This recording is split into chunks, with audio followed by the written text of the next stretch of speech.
Exorcismos en España. En España se producen 4 o 5 nuevos casos de exorcismos. España cuenta con 37 exorcistas. En España se producen 4 o 5 nuevos casos de exorcismo al año, según el padre José Antonio Fortea, uno de los 5 exorcistas que hay en el país, 3 de ellos en Madrid.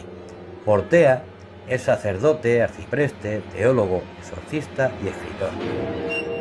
En encuentro con motivo de la reciente publicación de su último libro, Summa Daemoniaca, La espera de los libros, el padre Fortea relata que el tema de los exorcismos sigue encontrando reticencias en algunos sectores, también intraeclesiales.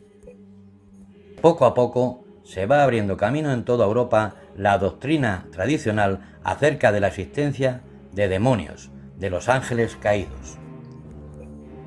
Los síntomas de las personas que le vienen a ver, aunque puntualiza que no siempre se presentan todos a la vez. Cambio de voz, trances, gritos blasfemos, utilización de lengua por el poseído o adversión a lo sagrado. El tratamiento pasa por rezos y llamamientos al demonio para que salga del poseído. Las sesiones normalmente entre media hora y 3 horas, aunque hay casos que se resuelven con una sola visita, otros se prolongan durante meses. Fortea, uno de los 5 sacerdotes autorizados en España para orar por los posesos, lleva 15 años ejerciendo esta profesión y ha tratado a muchas personas necesitadas en este campo. Cuenta que al año encuentra de 4 o 5 casos nuevos venidos de todas partes de España. ¿Poseído o enfermo mental? ¿Pero cómo distinguir a un poseído de un enfermo mental? A esta pregunta el padre Fortea responde con contundencia. Cada caso se examina con todo rigor, sin excluir en ningún momento la posibilidad de una enfermedad psiquiátrica. Sobre a quién es y cuándo posee el diablo, el exorcista señala que principalmente a quienes están abiertos al mal o a quienes practican espiritismo, aunque también se refiere al caso de un niño y explica que su padre había estado en un médium y había metido al menor de por medio. Así no pierde la oportunidad para recomendar a los fieles que cultiven su vida espiritual y su fe. El sacerdote dice que le gusta escribir fundamentalmente literatura, aunque lo que le ha llevado a ser el único de los 5 exorcistas conocidos por los medios de comunicación en España. Es casos auténticamente demoníacos. Summa Daemoniaca. Asegura que su maestro en la profesión es el padre Gabriele Amor, de la diócesis de Roma, y coincide con este en que existe el mal en las esferas del poder. Pero el padre Fortea se muestra más cauto a la hora de afirmar que algún personaje histórico pudiera estar poseído. Resulta imposible hacer una afirmación de este tipo sin examinar el individuo en persona. José Antonio Fortea Cucurul nació en Barbastro, Huesca, hace 39 años, estudió teología en Navarra y Comillas, y su tesis sobre el exorcismo en la época actual fue dirigida por el actual secretario general de la Confederación Episcopal Española y obispo auxiliar de Madrid, Monseñor José Antonio Martínez Camino, entonces secretario de la Comisión para la Doctrina de la Fe. Fortea actualmente es párroco de Anzuelo, cerca de Alcalá de Henares.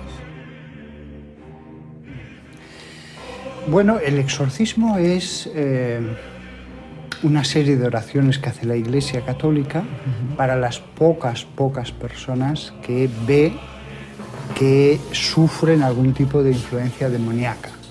La posesión es un grado superior, es cuando la persona cae al suelo, pierde la consciencia, el espíritu habla a través de él.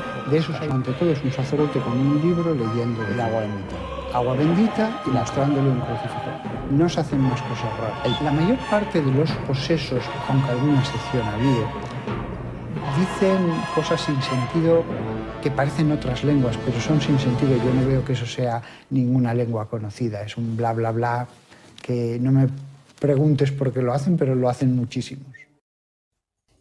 En España hay un gran caso de exorcismo que conmovió a todo nuestro país. Es el caso del exorcismo de Almansa.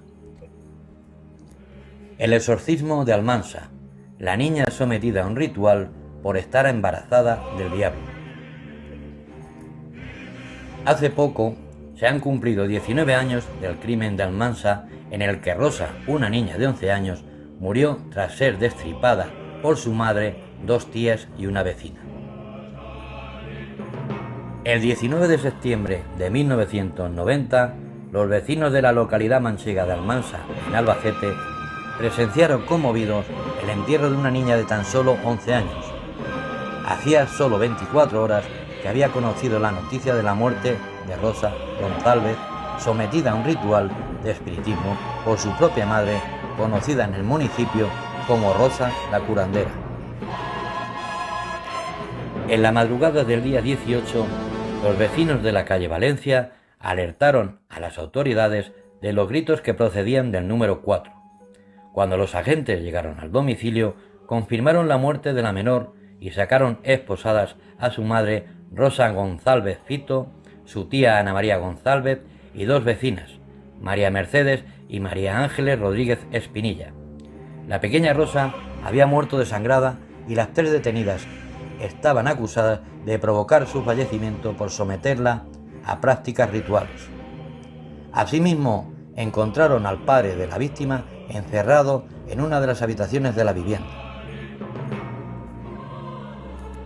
Una vez realizada la autopsia, el juez confirmó que a Rosa le habían extraído los intestinos por la vagina y su muerte se había producido tras sufrir un choque hipovolémico, según informaron fuentes de la investigación.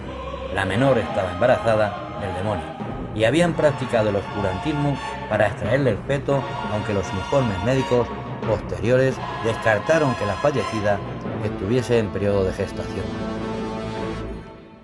Días más tarde del siniestro suceso, Martín Toledo, esposo de la acusada Ángeles Rodríguez Espinilla, declaró ante el medio La Tribuna que su mujer parecía obsesionada con el ocultismo y que tan solo 2 días antes del crimen, en la calle Valencia, había encerrado a sus propios hijos en una habitación con la intención de llevar a cabo las mismas prácticas espirituales. A mi mujer la inició Rosa González Fito en la cosa de la curandería hace 4 meses, relató. Este es el peor caso de exorcismo ocurrido en España, precisamente porque fue practicado por personas que no tenían ninguna preparación, eran incultas y eran capaces de atentar contra la vida y la salud de sus propios seres queridos. Nunca, y digo nunca, un exorcismo puede ser practicado por cualquier persona sin preparación alguna. Un caso de exorcismo debe realizarse por un verdadero exorcista. Expertos en demonología, la rama de teología que estudia la naturaleza y las cualidades del demonio, apuntan hacia Galicia como uno de los lugares en los que se practica un número significativo del total de exorcismos. Esto no se debe necesariamente a que en la comunidad se produjesen una mayor cantidad de casos, sino al prestigio de algunos santuarios para la aplicación de la bendición y afrontar esas circunstancias. El santuario de San Campio, en Tomiño, diócesis de Vigo, Tui, es precisamente uno de esos puntos a los que las personas que tienen inquietudes espirituales acuden con más frecuencias. Desde hace ya casi 44 años, el padre José Luis Portela, sacerdote del santuario, atiende las necesidades de los fieles que él mismo explica llegan de diferentes puntos de España, además de practicar exorcismo con una media de 50 personas. Diariamente vienen una media de 50 personas a recibir la bendición y a pedir la ayuda y el apoyo del sacerdote, y hasta 150 los domingos, explica Portela. Aunque pueden pasar semanas sin que ninguna presente influencias satánicas, luego puede haber semanas en las que vengan 2 o 3 personas que sí. Pero ¿cómo identifica cada caso antes de practicar un exorcismo? Una de las críticas más recurrentes a este tipo de prácticas es la que genera confusión entre dolencias psiquiátricas y posesiones. Sin embargo, el sacerdote sostiene que la lucha contra el demonio no se realiza a la ligera. Una persona con influencia satánica se resiste a entrar en el templo, rechaza al sacerdote. Si se le rocía con agua bendita, le quema, al igual que si se le impone la mano en la cabeza, describe. Además, reacciona violentamente contra el sacerdote porque es quien va a combatir al demonio, o habla lenguas extranjeras, o algo que un enfermo no hace. Abunda tal y como describen las características de un poseído. Parece que Hollywood no exagera ante los exorcismos. Portela despeja dudas al asegurar que las películas muchas veces se basan en los hechos que ocurren en la realidad, pero también muchas veces la verdad supera a los que nos presentan en el cine. Por eso invita a que se reconduzca el camino que aproxima más a Dios y que los jóvenes abandonen la tendencia a aventurarse en relación a cuestiones satánicas, como puede ser la Ouija, concluye. Para creyentes escépticos, críticos o curiosos, el espíritu y la influencia de Dios o Lucifer, ángel caído, seguirá siendo en el subconsciente colectivo objeto de reflexión. Resiste al demonio y él huirá de ti. Santiago 4:7. Soy un santuario donde acude gente con toda clase de problemas. Y también gente pues, que hay por influjo satánico, gente que participó en ritos satánicos, entonces bien, exponen su problema y entonces hay que buscar una solución. Nosotros tenemos la idea de la película El Exorcista, con la niña del exorcista, de las actitudes de una persona poseída por el diablo. ¿Qué hay de cierto en esa película y qué es mentira? ¿Qué es lo que no nos podemos creer? Bueno, en esa película yo digo que es todo cierto. Porque lo único que yo no veo bien en la película Exorcista es que la chica esté dando saltos en una cama y que no se le reduzca. Que a la niña le dé la cabeza vueltas, eso es demasiado ficción, ¿no? Bueno, sí y no. ¿Lo ha visto alguna vez? Bueno, dar vuelta a la cabeza no, desde 160 grados no, pero de la actitud de violencia, eso sí. Vamos a llamarla enferma, ¿se le puede llamar enferma?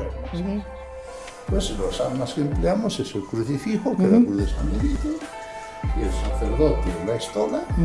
Este es el libro oficial de los exorcismos, un ritual oficial de exorcismo de la Iglesia Católica. ¿También se utiliza agua bendita o...?